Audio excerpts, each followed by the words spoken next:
My co-host today is Martin Ball, and joining us is Dr. Sebi, Director of the USHA Herbal Research Institute and the Fig Tree Center. He was born and raised in Spanish Honduras. At the age of 20, he came to the United States. Over the past 20 years, he has studied herbology in the US, Latin America, the Caribbean, Europe, Russia, Asia, India, and finally Africa.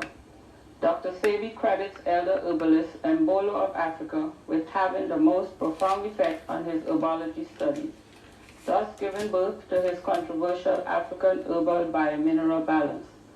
Using the African biomineral balance diet, he has successfully arrested such pathologies as cancer, diabetes, leukemia, sickle cell anemia, heart dysfunctions, herpes, mental illness, and AIDS. Assuming these claims to be false, the Attorney General of New York brought Sebi to court on charges of practicing medicine without a license. A jury found him not guilty.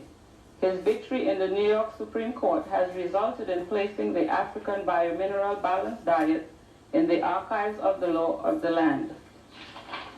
Welcome, Dr. Sebi. Thank you. How did you begin your journey on natural healing? It began approximately 26 years ago when I was ill from birth. I had asthma. Then later I became a diabetic and impotent. So I visited the physician. I should. Everybody knows that you have to go to a physician when you're sick. So I did what everybody else was doing, which was consistent because that was the only thing I knew. So after many years of being sick, a friend of mine called me on the telephone and informed me about a Mexican that he felt could have complimented me. So I drove to Cuernavaca, Mexico, saw the man. The man gave me a regimen of herbs and dietary program. Went back to Los Angeles, and 97 days later, I didn't have any of the diseases that I went to him with. So I was very encouraged. At the time, I was working at Martin Luther King Hospital, and I then decided to do research of my own to see what it is that I could have helped humanity with, whether I would do it as good as Alfredo Cortez or add to what he was teaching me, and he did for me.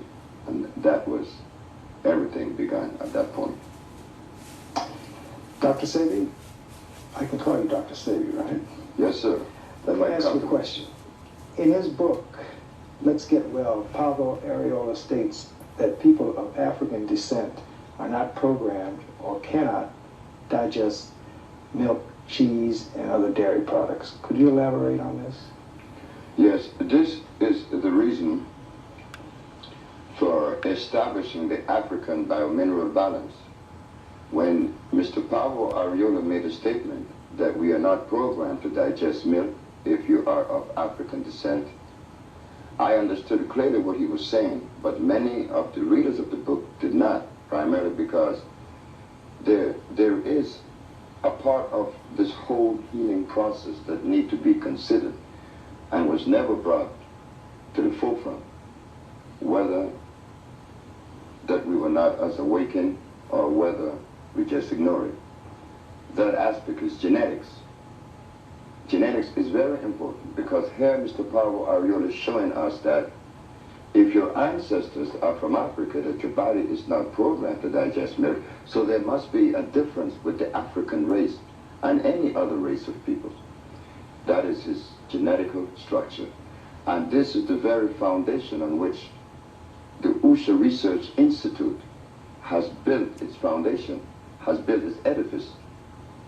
And building the edifice based on genetics, then it necessitates a substance to be developed that would be consistent with that particular genetical group. This has not been considered by nutritionists or pathologists. And this is the reason why we at the USHA Institute feels that that they have not really arrived at a point that they could complement as well as they would like to, because they have not considered genetics. Genetics is very extremely important. Why? Because everything on the planet is constructed genetically different, placed in a particular environment and on specific geographies. Like for instance, we talk about genetics, environment, they all are related. Why? Because the gorilla lives in Africa where the temperature is warm. It's in the tropics. But we find another gene group, the gorilla. He lives in Alaska where it is very cold. So we find now that one gene could live in an environment the other cannot.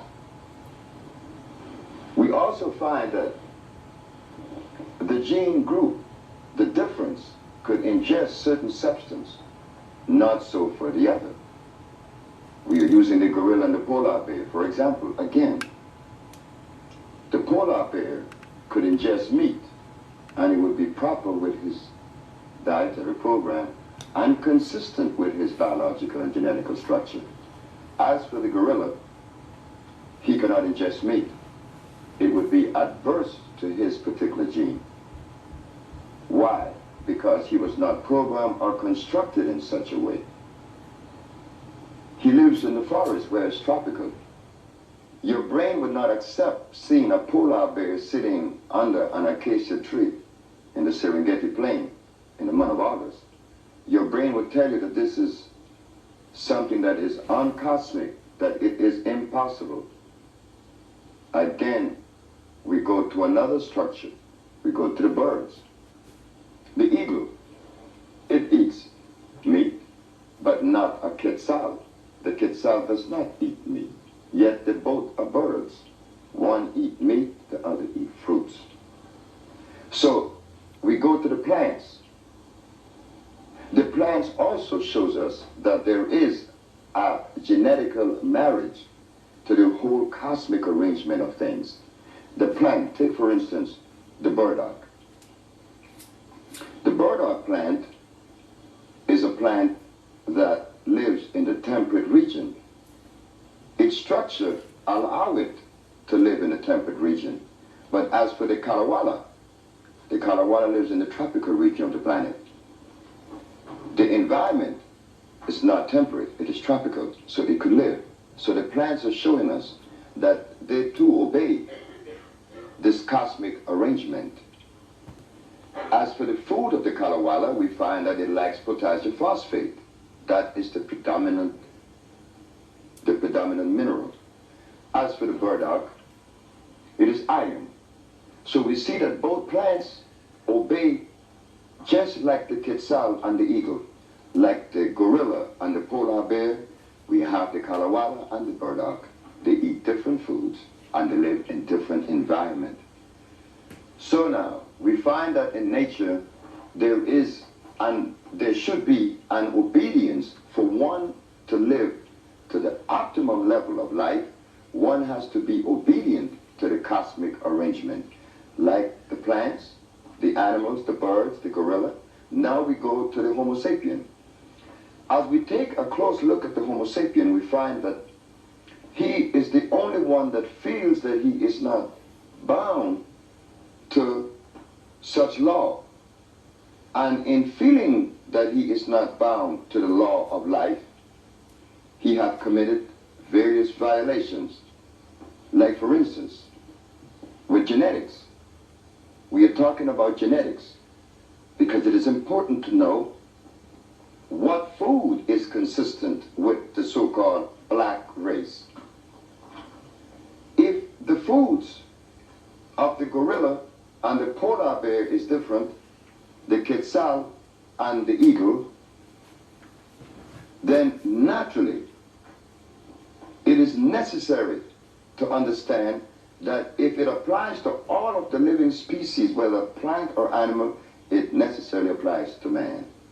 And when we look at the whole table of nutrition that we, the so-called black people, has been presented with, we find that we're eating the same foods that the Chinese or European and Arabs eat. Then when in reference to medication, we also are given substance that everyone else receives. So we see where there is a gross inconsistency.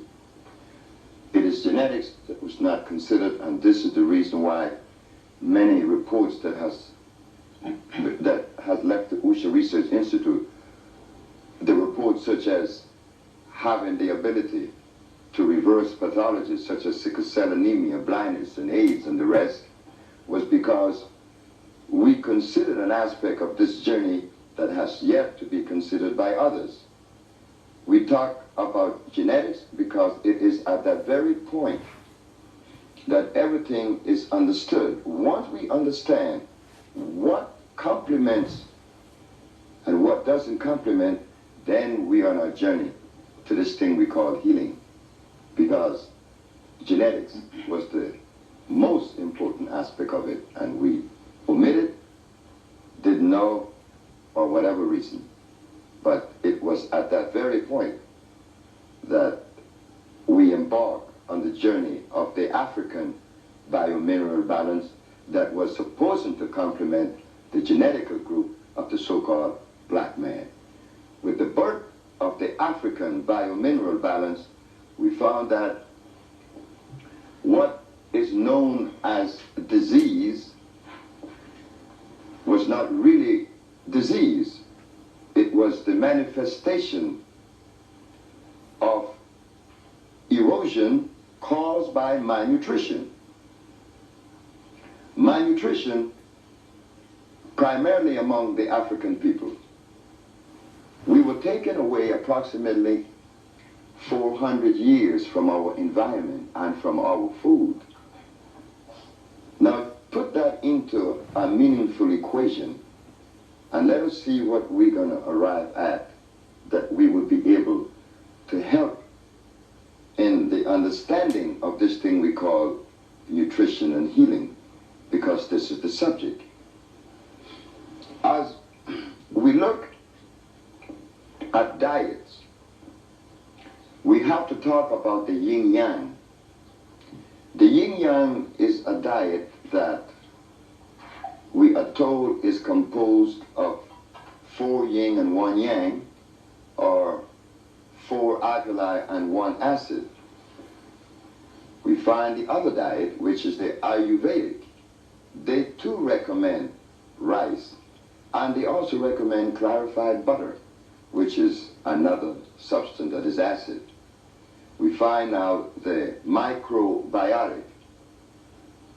I remember when the diet first came out, I was very enthused to see what it was that they could possibly have within their structure. And when my friend came back and told me that the primary substance that was consumed in the microbiotic diet was rice, then naturally it was open for question. When we talk about a diet and we include rice, then we are seeing an acid substance. The African biomineral balance, which came to complement the African genetical structure, not only does it complement the African genetical structure, but it complements every gene on the planet, because it is the only diet that has been put together without the presence of lactic, carbonic, or uric acid. These acids are responsible for the amount of deterioration that occurs in the body.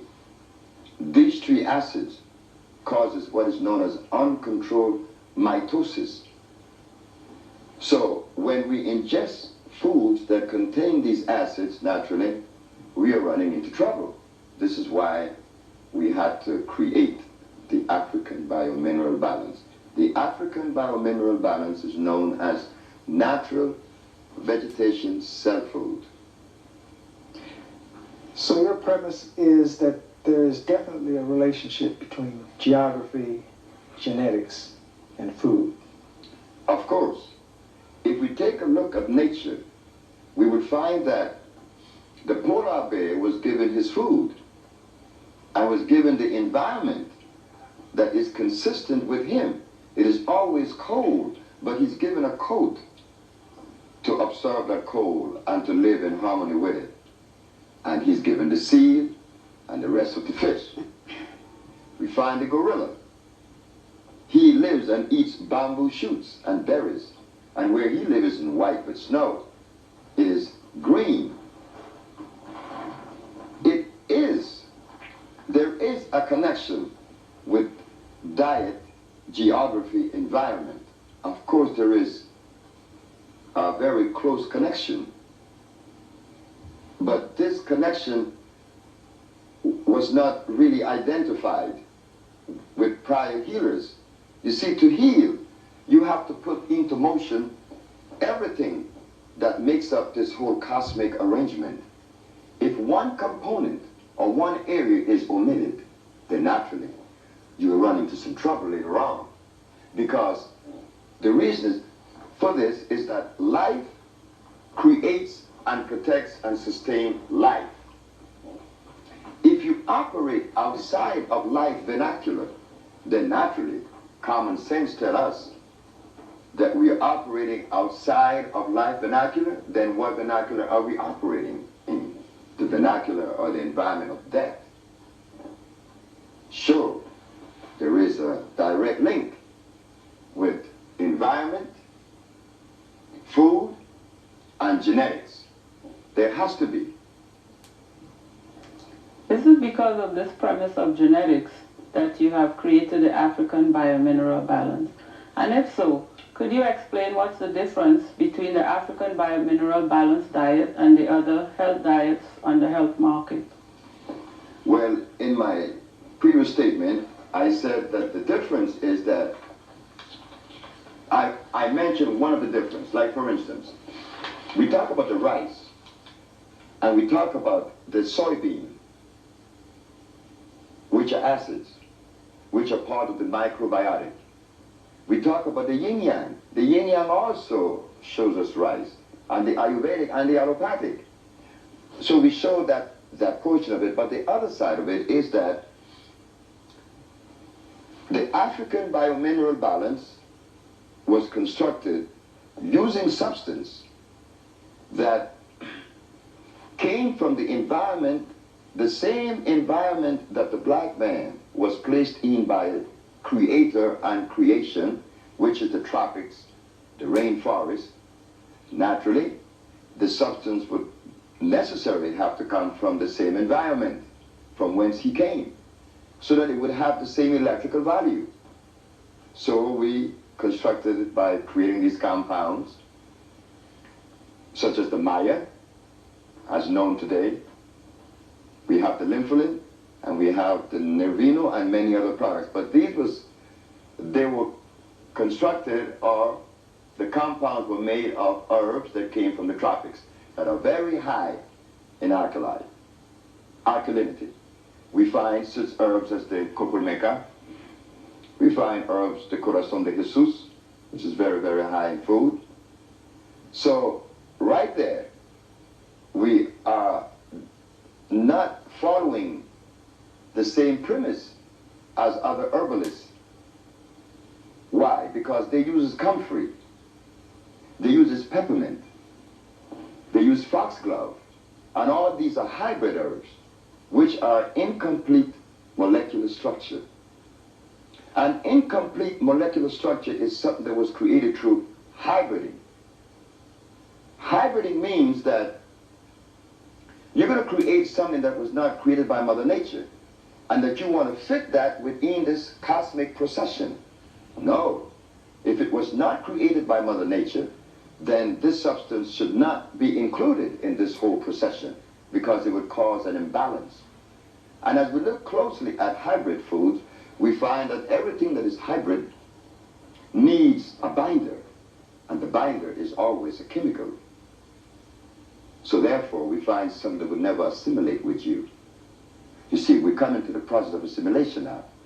We left the African biomineral balance encompassing all of the elements. Naturally, we have to talk about everything, because everything is interrelated and everything complements.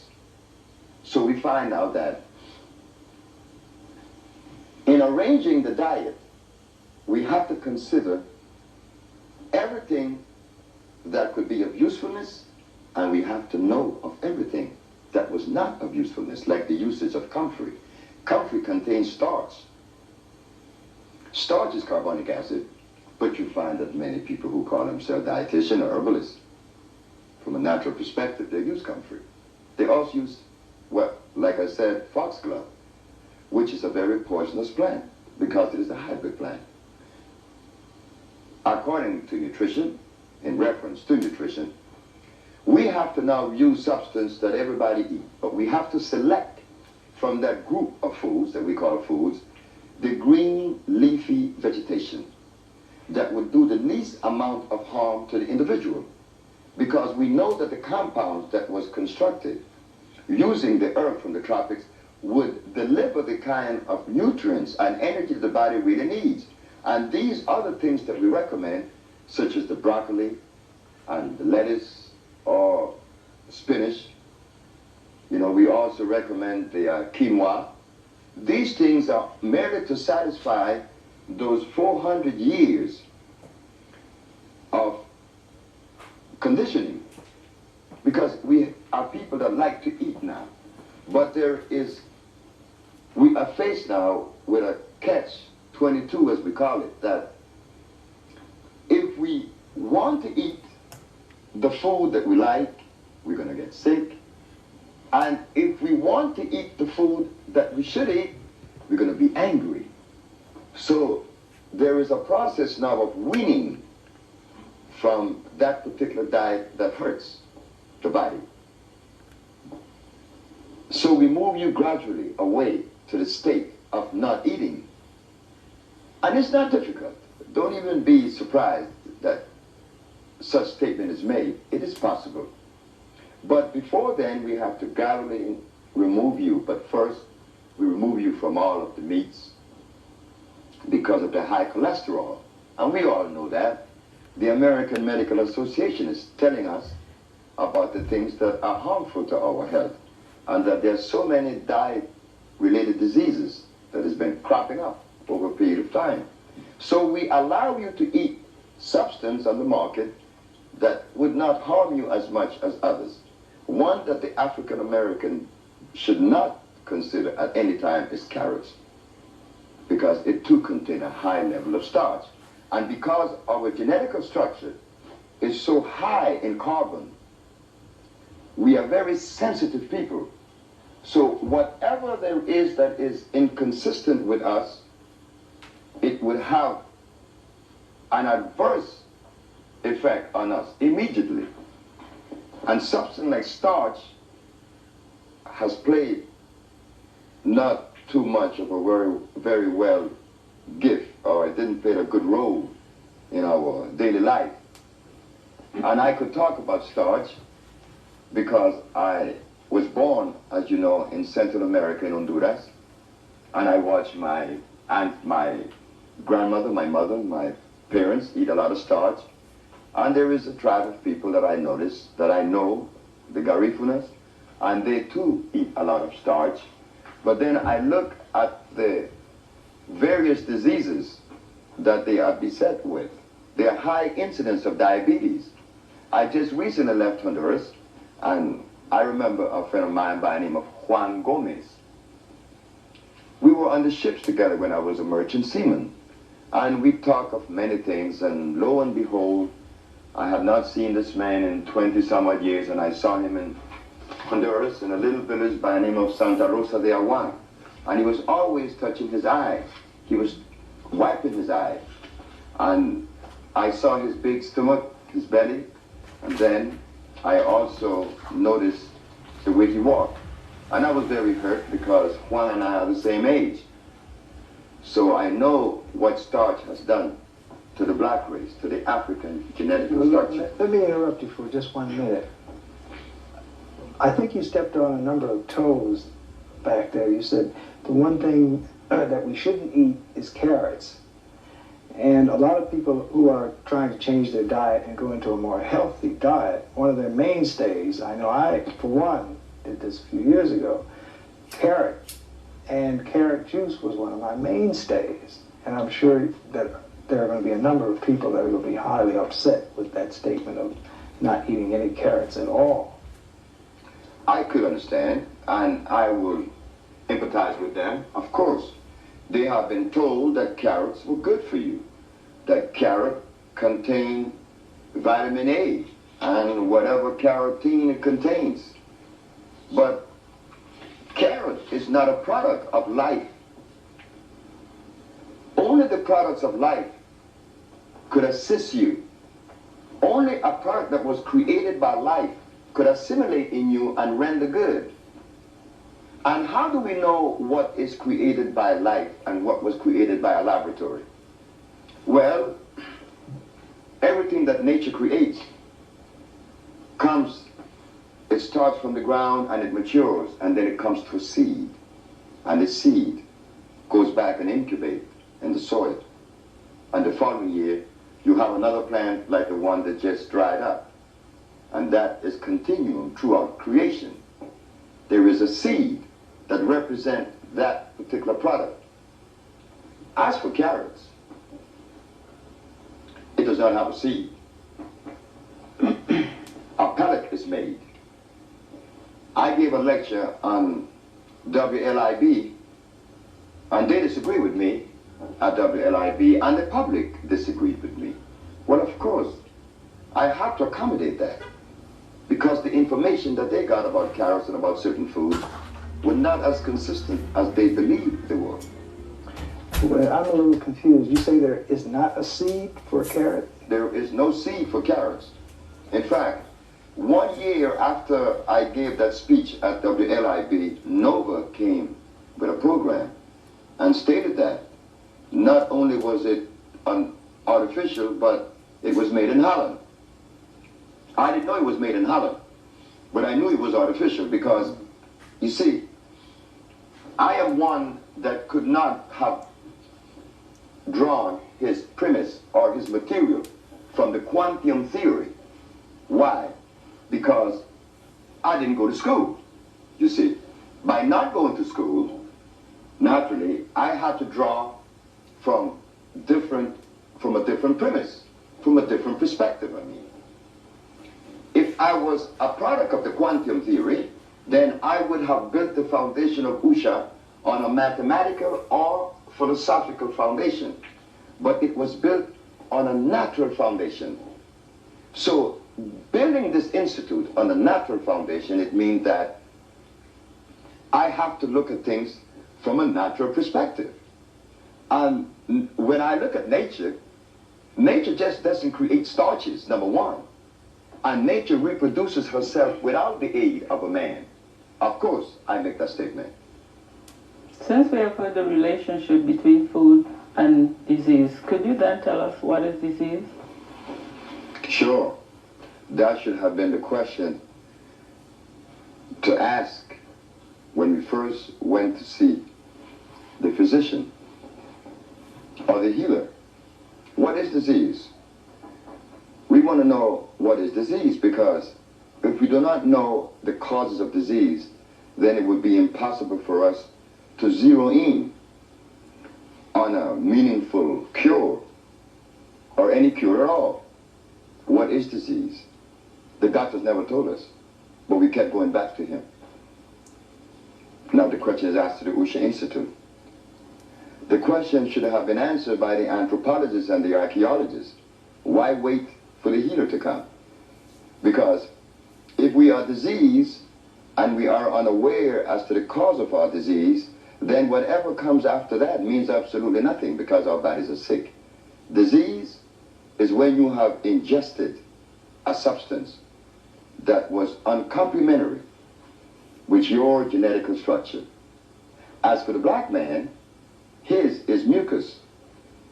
Disease is the cause of, mucus is the cause of all disease.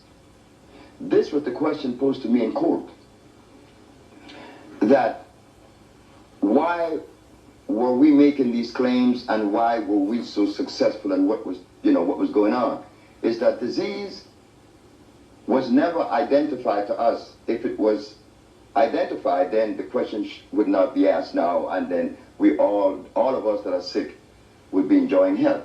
Well, disease is the accumulation of mucus, breaking down the mucous membrane, and that mucus covering groups of cells in your body.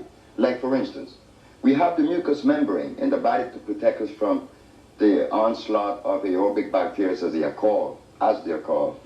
But this mucous membrane is for protection. But now we eat acid foods, and the acid food breaks down the mucous membrane and does cause it to flow with the blood, covering other groups of cells now, groups of cells that belongs to organs, depriving them of oxygen. If the mucus goes to your nostrils, they call it sinusitis. If the mucus goes to your bronchial tubes, it's bronchitis. If the mucus goes to the lungs, it's pneumonia.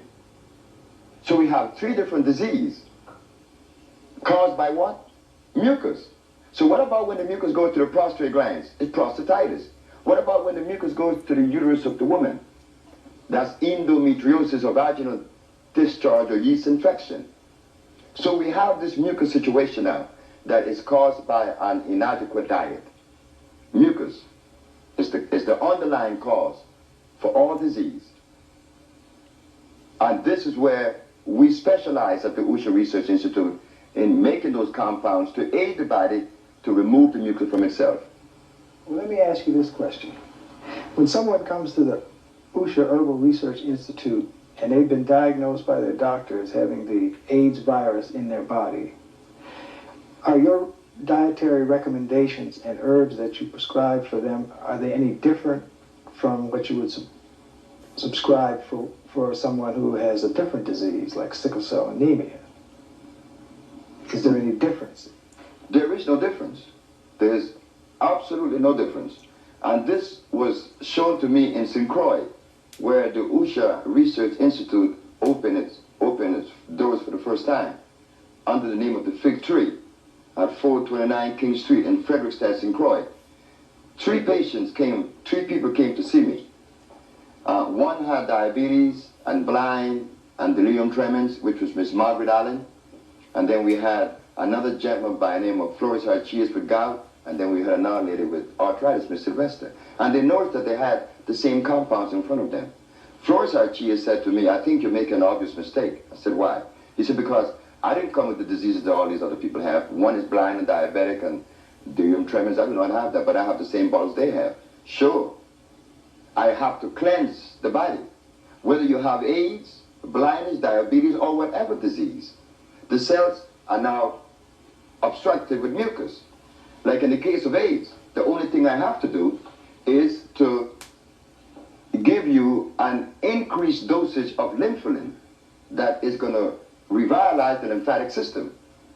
Sure, it is the same treatment. There's the cleansing, an intracellular cleansing coupled by the African biomineral balance. This is for every pathology or irritation presented. Yes, we get the same treatment. This article in the Amsterdam News states that Emma Wright, a former sickle cell patient, after being on your dietary regimen, has been cured of sickle cell. If so, how come the medical world does not know about all these miraculous cures? Well, it could be attributed that the very premise that they uses, the usage of carcinogens and inorganic substance, could be undermining their profession. But if we look at the history of medicine, we find that the credit was given to one Hippocrates as being the father of medicine. Didn't he build the foundation of medical science by using herbs to reverse pathology? Sure, he used herbs, and he was successful in removing all pathologies. But he used herbs. So if the father of medicine used herbs to remove pathology, then why should the physician use chemicals today? That question should be asked of them. What is the reason? Now, as for the miracles, the herbs assimilate because they contain carbon, hydrogen, and oxygen. This is the vehicle that would allow any substance to assimilate within your biological structure. The presence of carbon, that only comes from the plants. It does not come from some oxide or inorganic substance. But as for Miss Emerite and her sickle cell, the mucus was invading her blood plasma, breaking it from a circle into a sickle, allowing oxygen and iron to escape. That is one of the things that we also found in our journey into this thing we call the African biomineral balance, is that like the burdock eats iron and the kalawala phosphate, potassium phosphate, the black man needs large amount of nascent iron. That is his mineral. Like iron is consistent with the burdock, like bamboo shoots and berries are consistent with the gorilla, all plants that contain iron is consistent with the genetic structure of the black race. In the case of Miss Emerite, iron was missing in her diet, not only in hers. Every so-called black American or every so-called black man throughout the world is lacking of iron. So what did we do? We cleansed the cells of the blood, cleansed the cells of the bone, cleansed the cells of the spleen, thus allowing rejuvenation in the organs that are responsible for delivering good, healthy red blood, and giving the blood its strength by going again to the tropics and getting the herbs such as the mucilin to make compounds with other herbs, which are 14, to rejuvenate the cells of the blood. And 2 months later, she came back and said that her sickle cell had disappeared. But this is a problem that is besetting Africa also, not only Miss Emerite, every black living person. But not only did she have sickle cell, she told me that she was suffering with thalassemia, which I was unaware of, but I didn't care, because she was going to undergo the same process as everyone else. She said her thalassemia had disappeared. But then she found out later when she was in Los Angeles that she ate something that I recommended to her not to eat, and her body went back into the same state that it was prior. But she changed her diet again, and again she saw where her body was back in normal state. So it shows that the diet of the African American, especially the black man, has to be considered now. Has to be considered because it is one that has never been presented to us. And it's very crucial, not only with the sickle cell, with any other pathology. Well, it certainly sounds like you know what you're talking about. Your concepts are very interesting and they make a lot of sense. Can you explain to me why the newspapers, I want to show you some headlines in some of the newspapers, phony AIDS doc is ordered to stop. Here's another one. AIDS doctor banned from medical practice.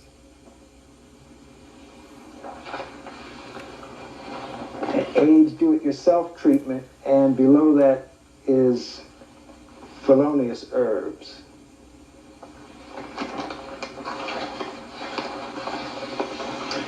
A herbalist who claims to cure AIDS is nabbed.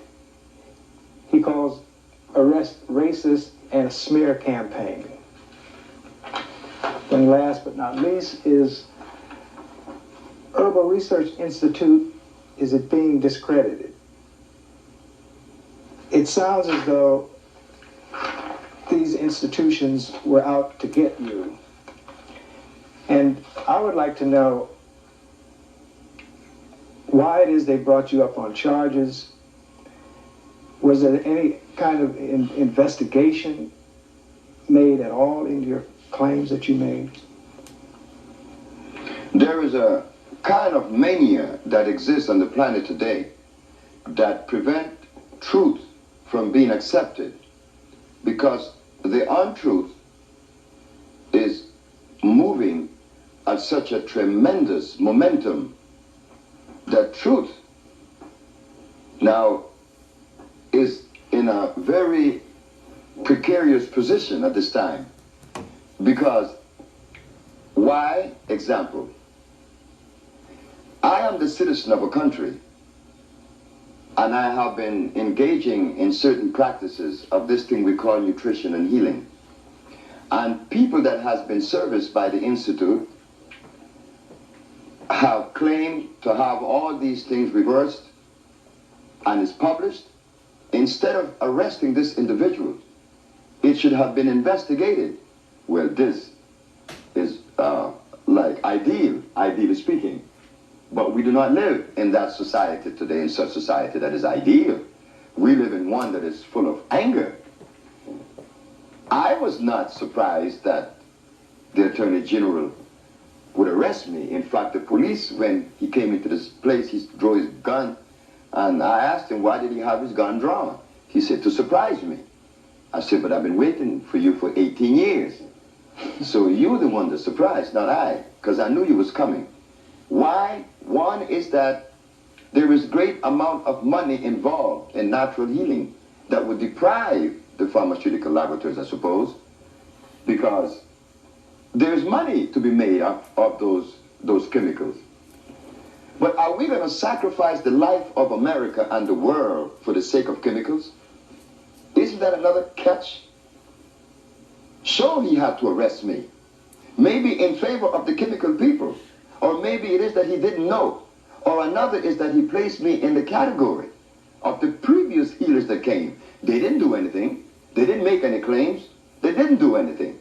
So naturally, if one out of a flock of people that has not shown anything or stood up for their own rights, if they had accomplished something, well, he just part of the pack. And I was not in disagreement with the Attorney General because he did his job. But it was his mistake by assuming that I was part of the pack. I am not part of any pack. Never has been, never could be. Well, so in other words, what you're saying is they just assumed that you were a fraud. They assumed that I was a fraud. Why didn't they at least, were there any tests or any analyzations made at all, either on their part or on your part? Again, I did not expect them to analyze the product or investigate me. I never expected that, because that is not the interest of the Caucasian. That should not be his interest. His interest is himself. And he's right, 100%. I was waiting for somebody from the black so-called community to be interested, favorable. But then I heard that all the doctors in Harlem condemned me to the penalty of building in rock. So I was caught between a rock and a hard place. But I was comfortable because I knew that this existed.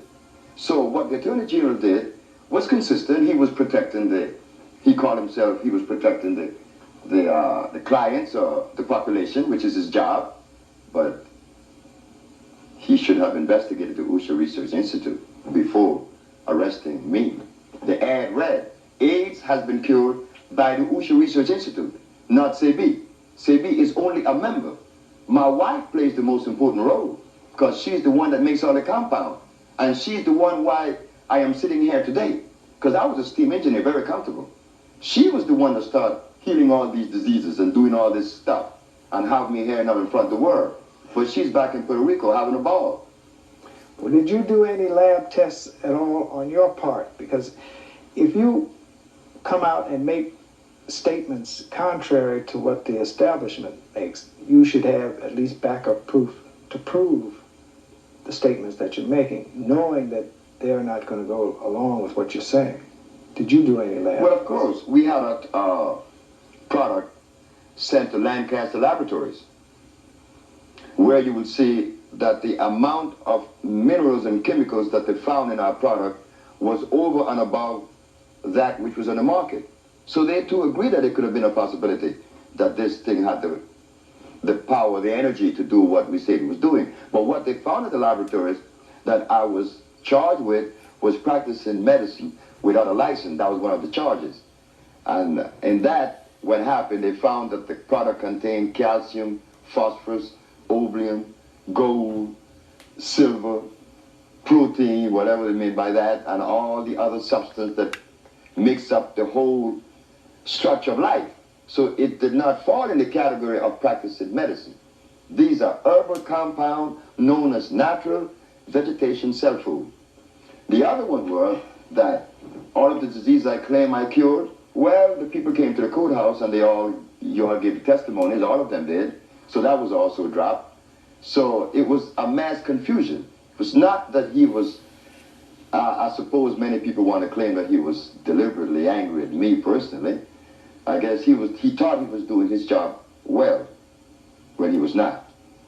What is the difference between your herbal vegetation food and the foods we normally eat, such as hamburgers, fried chicken, chitlins, or even those who consider themselves vegetarians? Could you explain the difference? Well, those foods, as you know, they contain acids and carbohydrates, and some people prefer to use those food groups to attain whatever mineral or nourishment they need.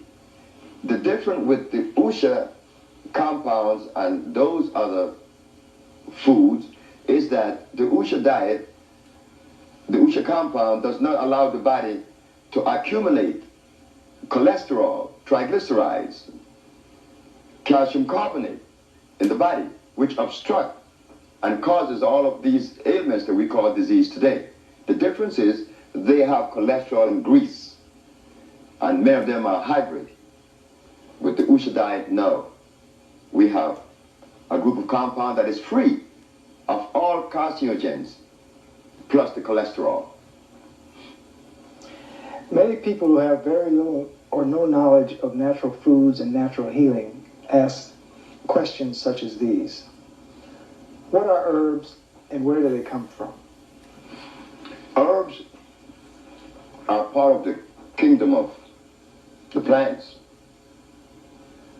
I don't know why they're called herbs, but maybe because of their character. A tree lasts forever when it grows, matures. An herb goes regeneration every year. So it drops the seed, it matures. Where do they come from? I don't know where herbs come from. Where does anything come from? Nature created everything. We know that these things are here. I would never make any attempt to try to even give anyone a conception or misconception that I am placing myself in the same environment as others, as answering such a question by where do they come from? Where did the elephant come from? No one knows that. Are colonics part of your intracellular cleansing? Well, no, I could not consider colonics because it is going against the grain. First of all, you are pushing water against the sewer line, water that will contaminate the colon. You will put bacteria in the colon that was never there before. Life form. They're not bacteria, but they're life form that was never in your body because you have a protective measure, the mucous membrane, that follows your intestinal tract.